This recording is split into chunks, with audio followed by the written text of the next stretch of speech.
Hey guys, welcome back to Case Break Analysis. I'm JT with another Case Break simulation. Today we got 2022 Panini National Treasures NASCAR. This is an easy one to do because every card in this set is serial numbered, and let's just get right into it. Disclaimer: if you haven't seen my videos before, I'm going to give you a bunch of advice. I'm going to give you a bunch of numbers and statistics about this product. If you take my advice, I think you'll do well. Because that is because I've done it. I've taken my own advice and I've done well. But you're doing so at your own risk. Please don't gamble on cards. Use intelligence when buying into these things. Yes, they're random, but there's a method to some of this madness, and I'm going to help you understand it. NASCAR National Treasures is a higher end product, and it comes in a nice cigar box style packaging. Within that box, each pack is in another box. So a pack is not so much a traditional pack as we think, where you have to rip it open. It's more of you slide it open. It's like an iPhone box, if you're familiar. So very nice packaging. I think that's one of the things that draws the high-end nature to it. It's got a thicker cardstock. It's got usually a pretty good checklist of players, and there's a huge focus on memorabilia and swatches that you cannot get anywhere else. And so also the photography in National Treasures is oftentimes the studio. I don't know that that's true for the baseball and football, but with NASCAR it's hard to get an action shot of a driver because they're in their car. So I understand that studio perspective. I had the same criticism of Formula One, but oftentimes that can get stale and repetitive. But anyway, we'll get into that when I actually talk about the product as a whole. Some of the kind of elements of National Treasures. This mostly applies to all National Treasures, but obviously there's some things specific to the NASCAR product. In most National Treasures products, the autographs are a huge focus. They're signed on card, and they're usually in bold ink, sometimes different color than black or blue.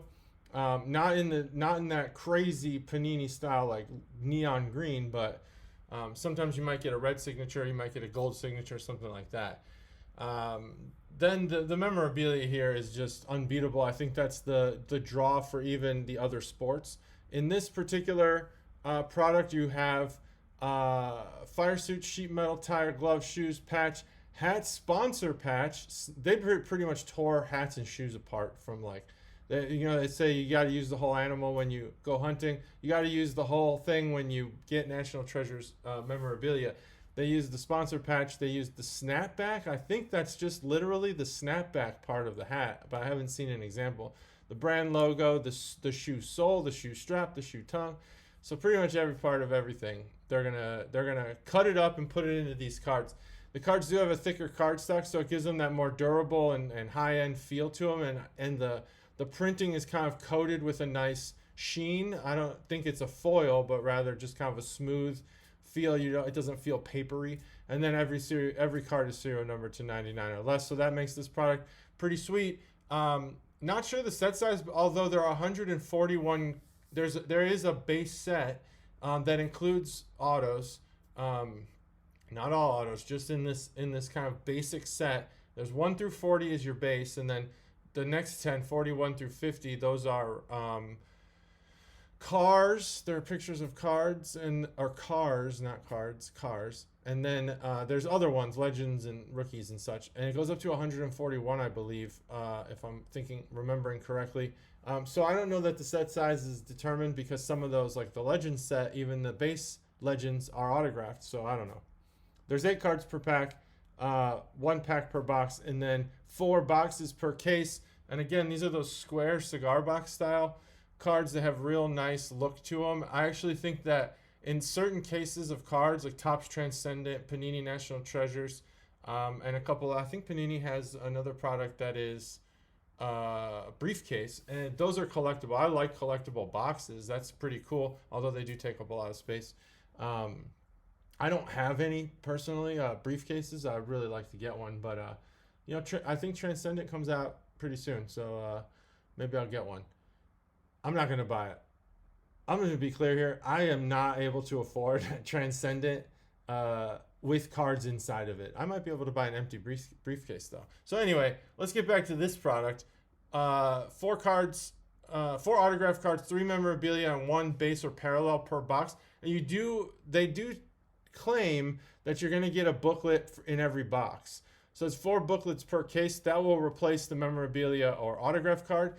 From the looks of it, there's about 3 times as many memorabilia booklets than there are autograph booklets. If I counted that correctly, I'm not sure, because some of these, memorabilia cards are autographed. So it's kind of both, but I think there's 3 times as many. So you can expect that. Now here's what they look like. Again, kind of these studio pictures where they're posed in a certain way, and then it's just like a smile, no helmet, none of that stuff.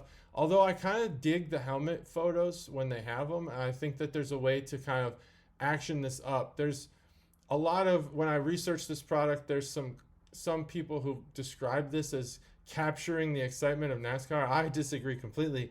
This does not capture excitement at all whatsoever. But they could. I think that there's imagery that they could capture that would be exciting. And so rookie patch autos are going to have these jumbo patch swatches. They're going to be part of a fire suit or some sort of patch or hat or glove or something, and it's going to be in a jumbo format with a patch or stitching within it.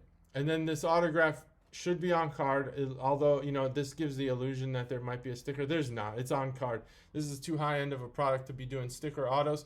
And if there are sticker autos in this set, then Panini should be ashamed of themselves, and I will take back what I said. Here is your, pardon the sirens in the background, I can't help that, and I don't want to start this recording over. There's other autograph material. Pretty much everything in this set's going to be autographed or memorabilia, except there's that base set that doesn't have autographs. And there's, again, only 1 per box, so you're not getting ripped off or anything.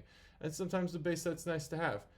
They have things like sheet metal. Did I not include that in the list of things they have? Yeah, I did. They have sheet metal, which is basically they're just cutting the car apart.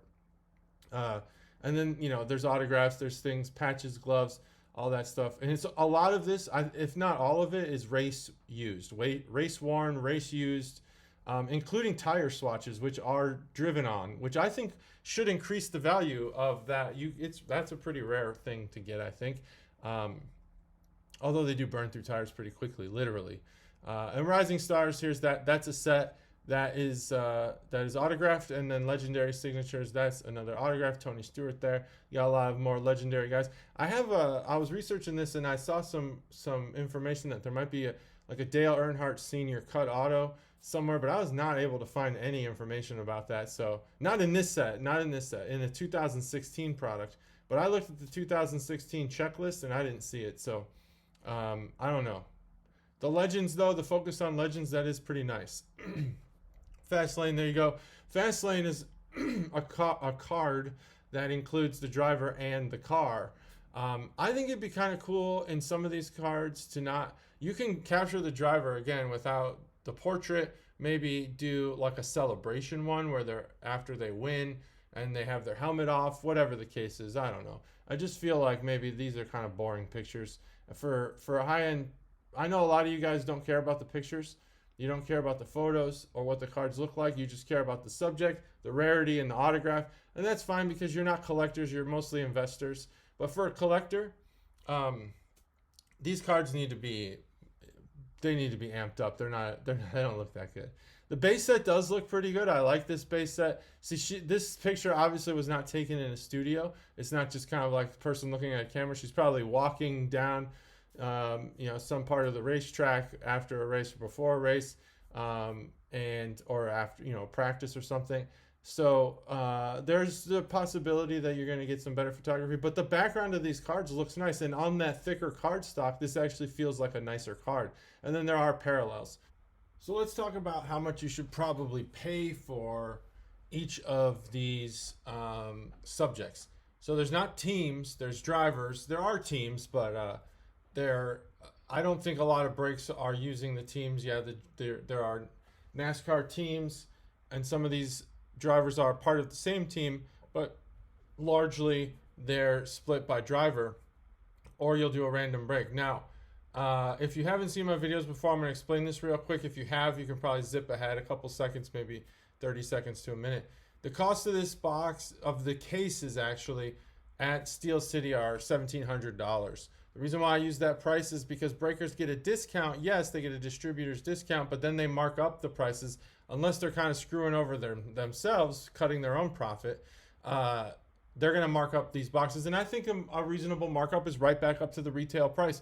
I don't know how much breakers are making off of cases, but I think that if you're selling at a retail value, that's what I'm basing all this off of. Now, if you were to treat every card equally in each subset, so autographs, memorabilia, parallels, and in some sets, inserts, if you treat them all equally and then you distribute the cost of that case across all of those cards, then we could kind of figure out how much you should pay per subject. So in most cases that's team, but in this case we're going to do it by driver. So we take that $1,700 cost of the case and we say, let's treat all of the autographs like probability, and for every, or these made up probability points, for every probability point that it increases that you will get a hit in a case, let's add an equal number of dollars and cents to the price of that subject, in this case the driver.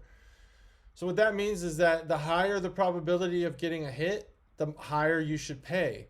And I know a lot of people are thinking, well, I want rare cards. Well, you do, but when you buy into a break, if you consider it like an investment, you want the one that's going to produce the most return on investment possible.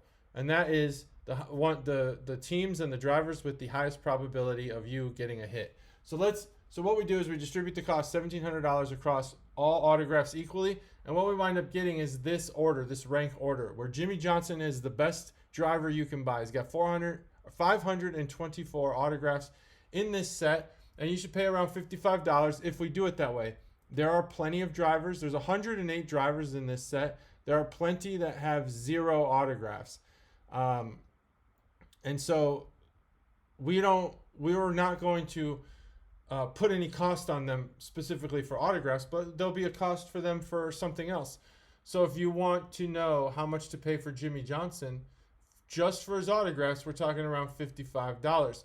Now, when you add in the number of memorabilia cards that Jimmie Johnson has, especially ones where it's like triple laundry tags, now we're talking, we got 77 of those, we got 44 autographs.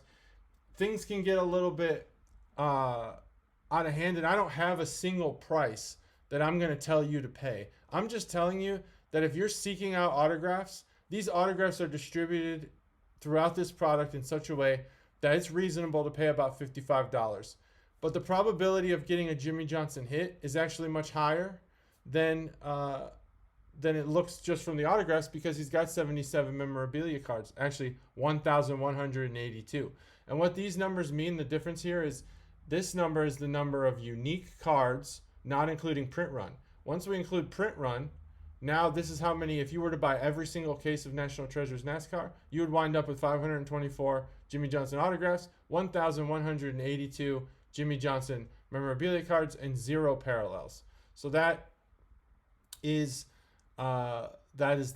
what that means. And maybe I have the parallels right, maybe I don't. There's a lot of base cards that have autographs, and in that case I included them as autographs instead of parallels. So just keep that in mind if you say Jimmie Johnson has parallels. So he has parallel autos. So you want to probably pay somewhere between these two prices, 55 and 106. But if you're just looking at autographs, this is how they're distributed. And autographs are likely one of the bigger hits, even though the memorabilia have some pretty interesting and cool stuff. So in this order, 1 through 10, by autograph, who has the most? And remember, just because you have the most unique autographs does not mean you have the most autographs in this set, because Jimmie Johnson only has 44 different cards with his autograph on it, but with print run, he's got 524. Dale Earnhardt Jr. has 47 different cards, 3 more than Jimmie Johnson, but he has 50 less total cards when you consider the print run. So there you go. There with the print run is 1 through 10 for autographs.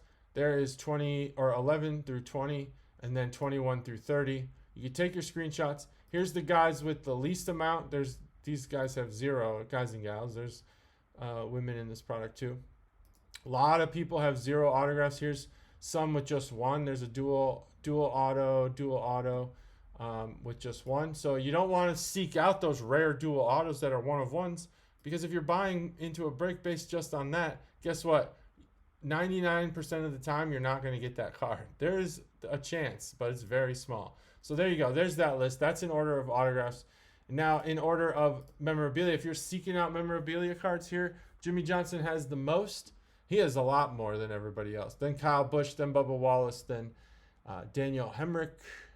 I think that's right. And that is, you should probably pay, if you're a memorabilia collector, don't be ashamed or afraid to pay a little more because you're seeking out memorabilia. Remember, these videos that I'm doing, they're giving you something that a lot of other people don't have. Let's say you are a memorabilia collector. The breakers are probably going to price this guy, Daniel Hemrick, very low because, look, no autographs. It'd probably be like $10.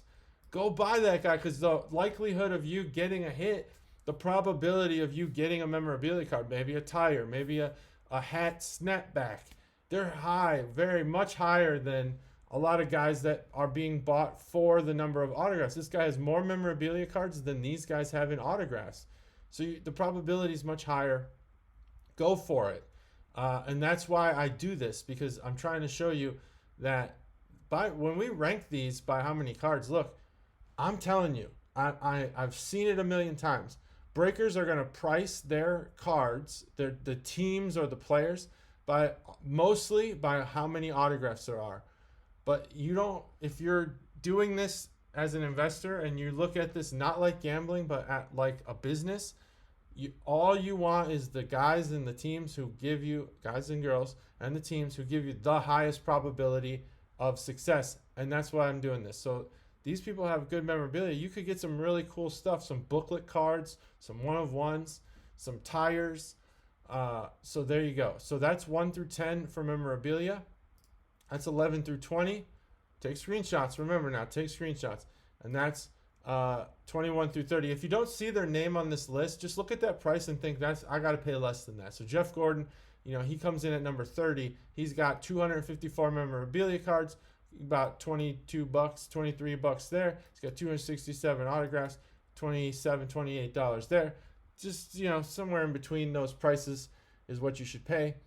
And then any name you haven't seen, pay less than that. That's simple as that. I'm not even going to worry about the parallels. Let's just move on. So now you're thinking, hey, well, you just told me how much to spend based on how much the autographs are if we distribute the cost equally. But there are definitely drivers who are worth more money than other drivers. And that is where player checklist strength, player driver checklist strength comes into play. We want to have a higher probability of hitting an autograph or a memorabilia card for a driver that is worth more. That's what we want. We want we want probability and strength. So we look at the strength of the checklist, and how I do that is I calculate the search interest online of each of these drivers, and then I tell you how likely it is that a player will be either highly profitable, average, or you'll lose money on that player/driver. And those categories have been pretty good so far. I have done this for every sport, and it's equal amongst them. So I can rate this product, I can rate the autograph checklist, and I can tell you how strong is each driver compared to the rest of the set, and how much should you pay if you're strictly considering paying for the strength of the checklist.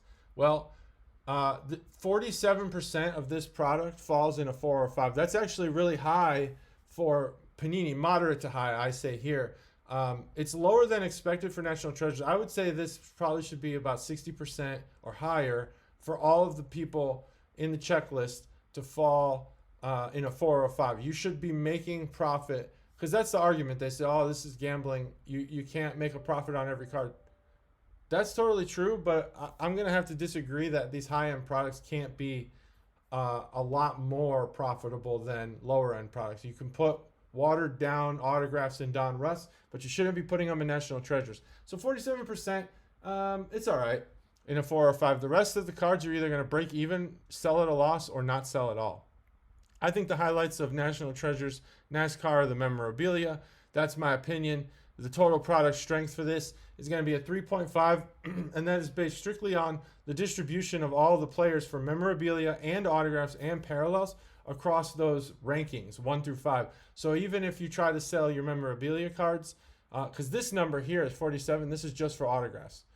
But for all the cards, you're looking at about an average break even here. So you're probably going to make a profit on memorabilia and autograph cards about 50% of the time, and the rest of the time maybe not, or maybe they'll just sit on your shelf and you won't sell them at all. So that's a loss there. So let's look at the product strength. This order does not mean that they're the strongest name. What this rank means is that they are either a 4 or a 5, and they have a high probability, a large number of cards. So you could see that Jimmy Johnson had the most autographs, and he had a lot of memorabilia. But Dale Earnhardt Jr.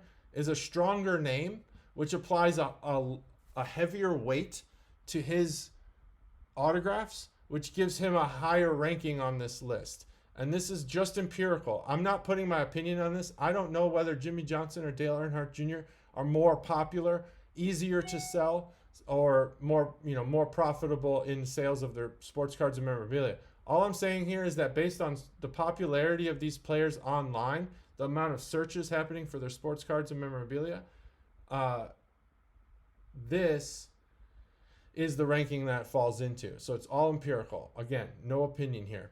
So if that being the case, given the number of autographs plus the strength of a Dale Earnhardt autograph in this checklist, you should definitely seek him out as the number one person in this product. Plus, you should be looking at paying about $72 to $73 just for Dale Earnhardt. That's a reasonable price. That should give you a good return on investment. Again, some of these cards could be worth hundreds or thousands of dollars, but you can't pay thousands of dollars for one guy because the probability of you getting that card is so low that you gotta spread out the dollars over the probability. That's what I'm trying to say here. So keep this to a reasonable level. 72 is the highest you should probably pay for any player if you're seeking autographs. Now, if you're seeking memorabilia, you might pay a little higher. Jimmy Johnson obviously is going to be your strongest there because he's got a ton, over 1,000 memorabilia cards. And so your probability is higher, so you want to pay a higher price. That's all I'm saying there. So here's 1 through 10 for autograph strength. Here's 11 through 20. And I know there's a lot of passionate race fans out there. I'm not saying these drivers are better or more popular. I'm saying that this is the value within this product of that driver. This is a straight up value of that driver given those probabilities. So please use that. Here, this is the first 40. So use that. Anyone you didn't see falls below that. Don't pay too much for those people. And there you go. Now, we do the same thing for memorabilia. Here's the rank 1 through 10. Take a screenshot. 11 through 20. 21 through 30. 31 through 40. That's the top 40 for memorabilia. Make sure that you are not overpaying. But again, if you pay for Jimmy Johnson, you could pay a little more because you're going to probably get a hit. If not in one case, if you do 2 case breaks, you'll probably get a hit there. I'm not saying go and spend $250 on 2 breaks. Again, that's up to you. But this is it. This is the value of Jimmy Johnson to National Treasures. I'm telling you, that's the value for one case. For one case. And remember, you're not going to get, there's only, what is there, 36, 32 cards per box. It was 8 times 4. So you're going to buy drivers that don't have any hits. So remember that. There's parallel strength by driver. So there you go. That's the rank. Now, full product for all drivers, when we consider memorabilia cards, autograph cards, parallels, Kyle Busch actually is the most valuable driver in this entire product. Keep in mind that does include parallels, and if you don't value parallels, then that's probably not the right order for you. Use one of the other ones. But here's the order that does include all 3 of those card types: parallels, autos, memorabilia. And there's 1 through 10, 11 through 20, and 21 through 30. So there you go. That's the order there. All right. See, Dale Earnhardt Jr. falls quite a lot when you consider how much memorabilia versus autographs he has. So there you go. Now, product interest, this is National Treasure, so there's really no fall off here. And this chart's kind of hard to make because National Treasures comes out in multiple sports. So I'm just gonna say this blanket statement. You probably don't have a limit to when you could sell National Treasures. This chart typically will show you when you need to sell by, and it will give people like who get their cards graded, give them an idea of how long they'd have to wait to get grades, whether they need to pay for premium grading and get those cards back faster so they could sell them faster. But with National Treasures, you pretty much have an unlimited timeline on when you could sell these cards. This is more important for things like Don Russ or Top Series 1, where after a month, no one cares anymore. And you need to get rid of those cards. So here's the total popularity, that metric I was talking about, rank 1 through 5. This is every card in the set, every print run. This is how many cards fall in each category. So there are some ones in here. There are some drivers that just don't have a lot of popularity and their value is very low. But there are a ton of 5s, by far the most of all these categories. There are 5s, over 10,000 cards in this set fall in the 5. Then you have a decent amount in the 4s. What is that, 7,000-ish about? And then you have a bunch in 3, which is kind of that break-even point, which means if you get a patch, it might be worth, $15 or something. But in the 4 and 5 category, we're talking like could be in the hundreds. So that's the distribution of the checklist across all the categories that I've developed for popularity. So your ROI is going to be here, your break even, and then your lose money is here. Okay, so let's look at the breakdown of this product by driver from the master checklist summary right before we get into the simulation. So total number of cards, what you probably are used to looking at is this number of unique cards. A lot of the checklist websites put that out. Some of them, like Break Ninja, do go out by print run, but I'm going to do that for you anyway. So you have the number of unique cards, but actually here by print run, once we figure that out, this is the total number of cards by driver. So Jimmy Johnson has the most, Bubba Wallace next, and that's sorted in that order. So these are the drivers that have the most cards, and giving you overall, considering base, parallel, memorabilia, autograph, everything, the highest probability of getting a card in a break is Jimmy Johnson. That's just going to be it because he's got the highest number of cards. So we'll look at that in order here.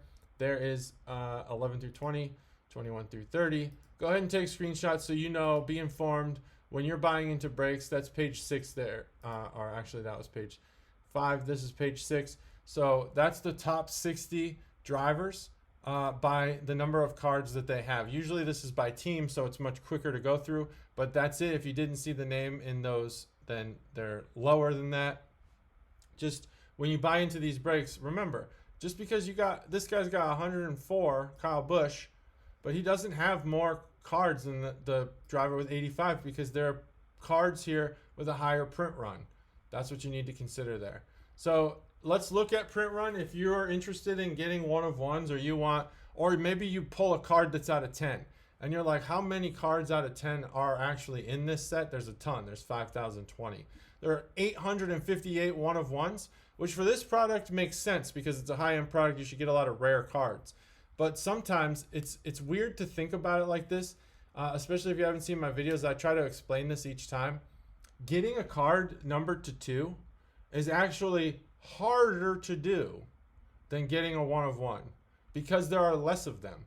So think about that. If you get a card 1 of 2, it is more rare, not in player name and auto and everything, because obviously one of ones come unique to a certain player, autograph, whatever. But if you get a card that's 1 of 2, you actually got a card that's more rare than a 1 of 1 because there's 858 one of ones in this product. So that's by print run. Now by driver, Kyle Busch has the most 1 of 1. So if you are seeking 1 of 1s, make sure that you go and grab either Kyle Busch or Jimmy Johnson or any of these top guys here. And then I will show you the next page.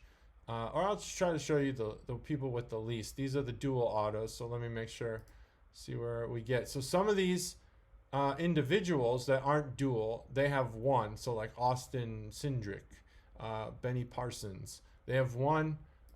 Just avoid the 1s and 0s. Just go for the driver with the most, and that's going to be these drivers here. And there's actually the next 10, just in case you want them. Okay, so that's for one of ones if you're seeking one of ones. Now, what is the rarest card in this set? Let's look at it by the total number of cards. So if you get a jumbo sheet metal booklet duel, you're actually getting the most rare card in the set because there's only one of them and its print run is a one of one. There's 3 of those: the quad race used gloves, the jumbo shoe tongue patch signature booklet, and then that sheet metal card. Those are one of ones and there are only one of them. Whereas like this is a one of two and there are 2 of them, the colossal race used shoes.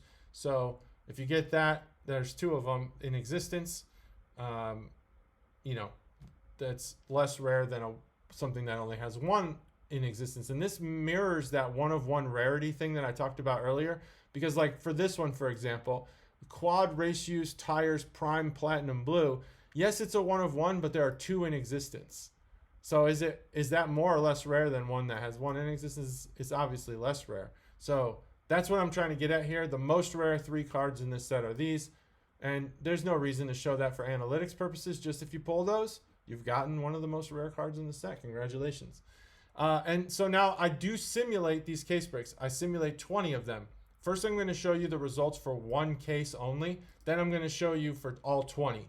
And that's going to do, what that does is allow us to see what happens in a case break with anomalous of random occurrences, and what happens in all these breaks when we smooth out those anomalies by including 20 breaks in there.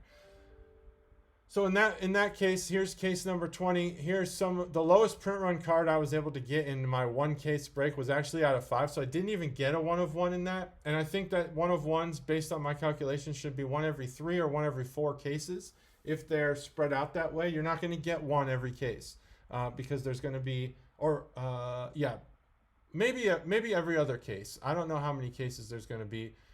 Under 2,000, I'm guessing there's going to be maybe 1,500 or less, based on the fact that you're guaranteed a booklet card in every box, which means I don't even think there's maybe 2,000 booklet cards in this. So you'll have a quarter of that in cases. So really, you might actually get a one of one in every case, but in my instance here, I did not. So maybe there's going to be cases where you get multiple one of ones, and that's probably the case. So anyway, having said that, keep that in mind because some of these are random occurrences. Here's some of the autographs that I was able to get in this simulated break. So if I did do this break, I would actually have a pretty decent collection of autographs if I was to buy a full case and keep it for myself. But if this was a break, let's say I was suggesting, okay, the top person's going to be Jimmy Johnson. Well, you're going to have a card out of 99. Let's just look at, if you were to just follow the most popular, and remember I did team and name the same because so if you were to just go strictly based off who had the most cards, you would get 2 Jimmy Johnsons. But you might actually have more of other guys who had less. Jeff Gordon, let's see, like Bubba. Yeah, see, look, you get 4 Bubba Wallace cards, and he didn't even have the most of anything in this set. So see this random occurrence. There can be anomalous events here. In Bubba Wallace's case, got 2 autographs and 2 memorabilia cards.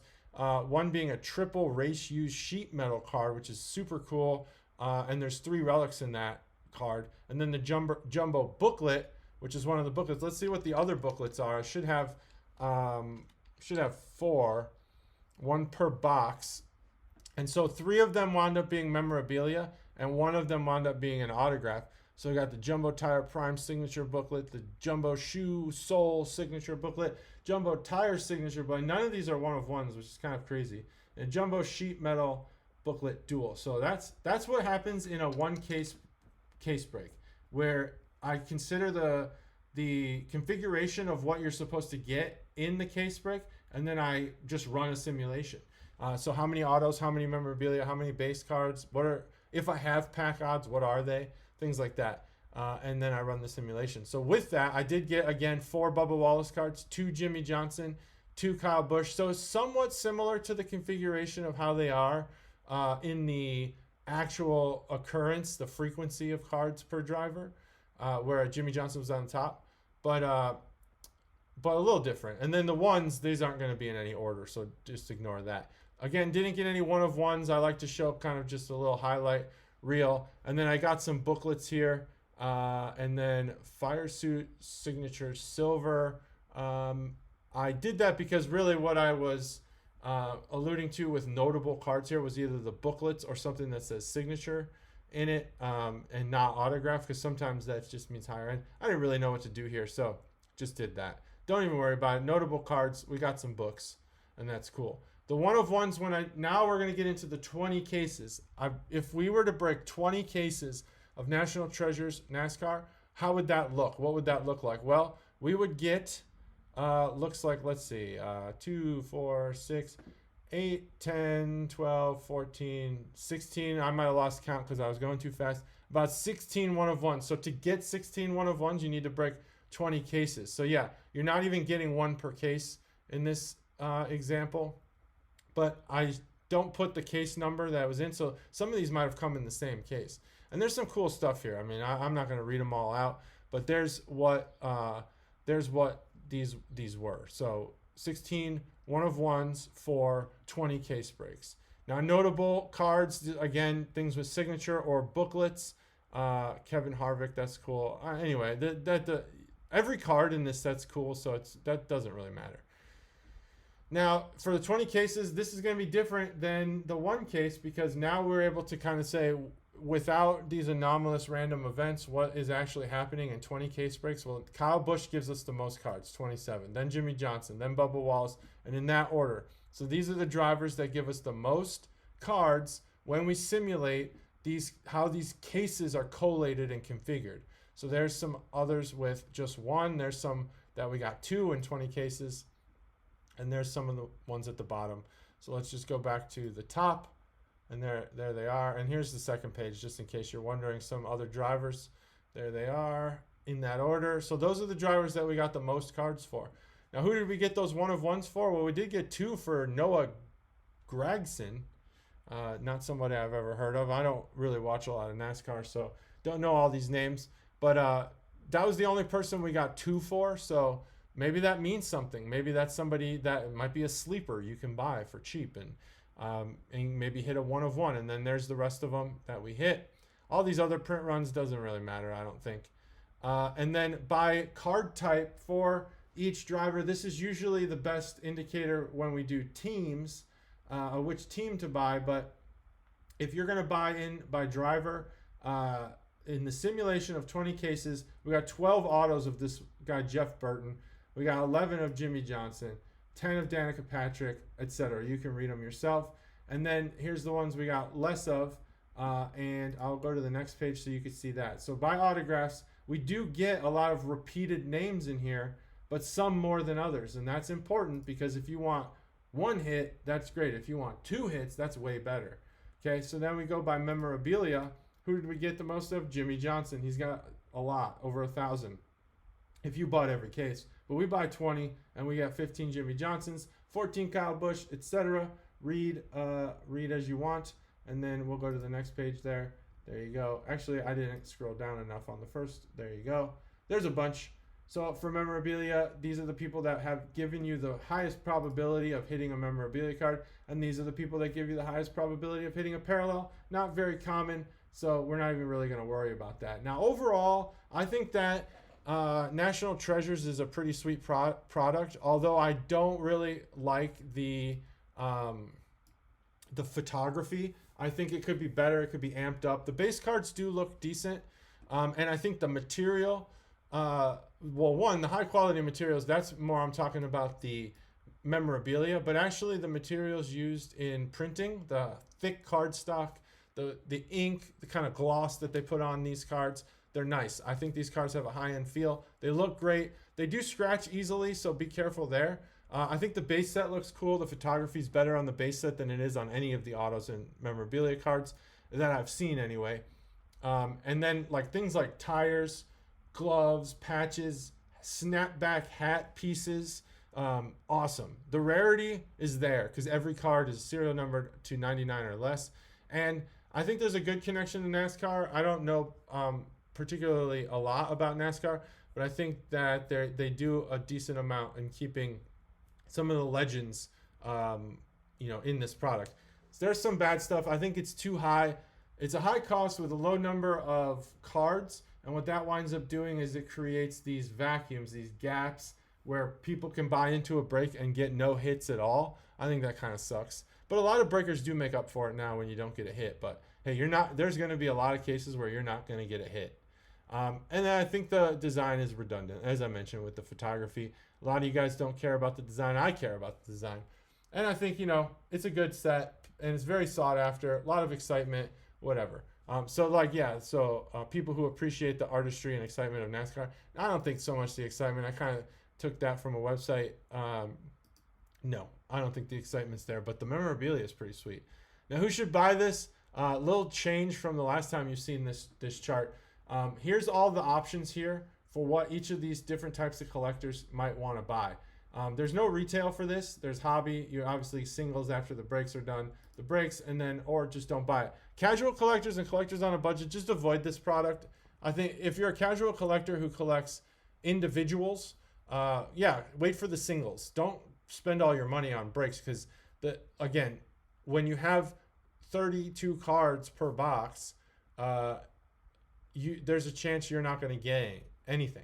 So why spend your money if you're a casual collector or a collector on a budget on this when you could just wait for the singles to come out and buy those? Yeah, you're going to pay more, but at least you're going to get what you want.